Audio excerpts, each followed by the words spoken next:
Warning, I do not own most or perhaps all of the images used in this review. These images are used purely for demonstrative and or humorous purposes. Thank you for understanding. Gentle people of the internet, welcome to my first review that says, This is Binary Domain, developed by Devil's Details but published by Sega. Devil's Details also developed other products for Sega, such as the Casino Nights DLC for Sonic Generations. This is their first true game. Released onto the world on the 27th of April 2012, Binary Division is a third-person shooter based on the age-old, generic man vs. machine idea. Recent reviews on Steam are mostly positive, based on the 29 reviews at this time, and reviews overall on Steam are very positive, based on 2,578 reviews at this time. It only rated an okay 68 on Metacritic, and has not won any awards, so I settled myself in for an okay ride. Binary Domain is supported on Windows, PlayStation 3 and Xbox 360, and is yet to be ported to the current generation of home consoles. It supports 5 languages, and each is gifted with both interface and full audio, which is a first for us. But none have subtitles. Again, most machines of modern computing can run this game. For those like me who like numbers, that's any CPU higher than 2.66 GHz, any RAM greater than 2 GB, any graphics card of better memory than 512 MB, and it only requires 8 GB of space. Man versus machine is a huge cliche, and so this story is, well, cliched. In fact, they took a bunch of cliches and fused them together to form their story. Now, I've seen this done before, and often done well, but these ones just don't. They don't merge. To explain what I mean, I'll explain the story, and every time I notice a cliche, I'll ring my cliche bell. So the world has fallen to global warming. As a result, the world has had to form a new set of Geneva Conventions because technology that before would be minute can now create a genuine threat by doing something like destroying a flood barrier or whatnot. One of these laws was that no one was allowed to create robots that acted like humans, whom are referred to as hollow children. Surprise, surprise, someone does. These robots don't know that they're robots and freak out when they find out, which results in massive panic and destruction. This causes moral issues about what life is. The future UN decides that its specialist military squad for dealing with robotic related issues should go to Japan because they think there's a company there making hollow children. This company is basically a mob, but it somehow controls the government. So that's 8 cliches in one story, which would usually put a bad taste in my mouth, and it does. But it's not as bad as some examples I've seen. On my bad story meter, with 1 being a blatant rip-off of pop culture and 10 being something revolutionary like Super Mario Bros., I'd say this is a 3 or 4.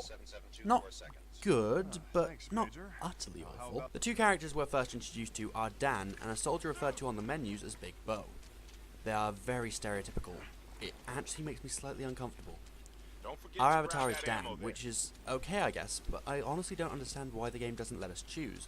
I mean, Bo and Dan have different weapons and abilities and such. I think it'd be really cool to allow us to choose a style. Again, it's another bizarre choice from this game. Oh, and also, the way they treat women is highly questionable. Personally, it makes me feel really uncomfortable. Besides this, their designs are generic, their characters are both generic and uncomfortable, though, to be fair, they do have a fairly good sense of camaraderie. This does not excuse them, however. The HUD is fairly standard for third-person shooters. It shows what weapon you're using, as well as how many bullets and how much charge the gun has, if applicable. It also shows how many credits you have, the in-game currency by the way, your objective, who's talking at the moment, etc. It also has one other thing, but we'll get to that later. The mechanics are simple. They are exactly as you'd expect. Multiple weapons, shooting, aiming, weapon upgrades, etc. There are a couple of nice little add-on mechanics, like the fact that robotic enemies have structural weak points, like real-life robots, and a nice consequence system. However, they went a tad too far. They tried to implement a voice recognition mechanic in 2012, in a fast-paced FPS. The result? Well, please guess. If you said it works smoothly, you're actually right. I lied. It's awful.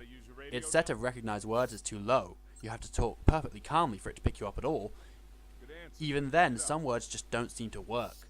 It's a gimmick that could never have really paid off, and actually lowers the experience dramatically.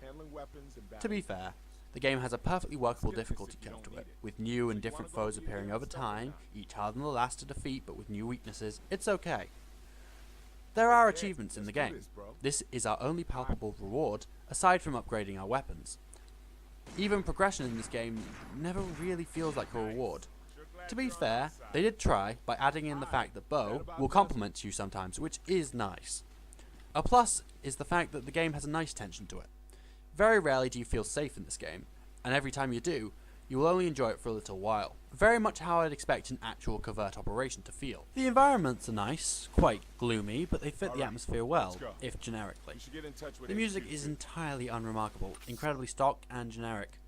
When I think about this game, I cannot remember a single piece of music or sound effect.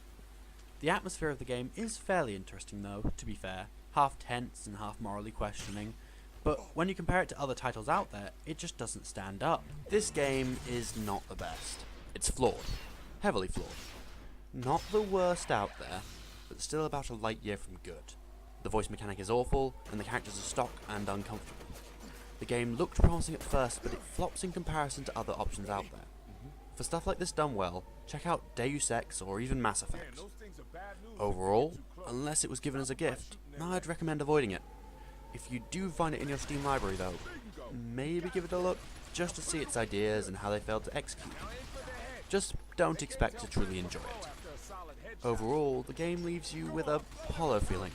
The feeling of a good concept and an okay execution, glaringly spoiled by a gimmicky mechanic, and what could perhaps even be an insensitive character designer. Alright, so first, thank you for watching.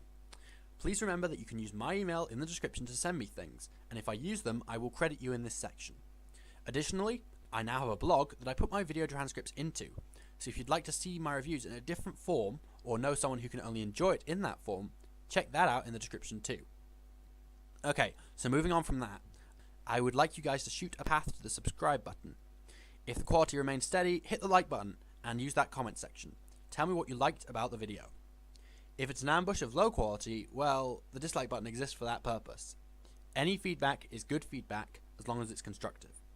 This is Voltatilis, and I'll see you next week for the next review.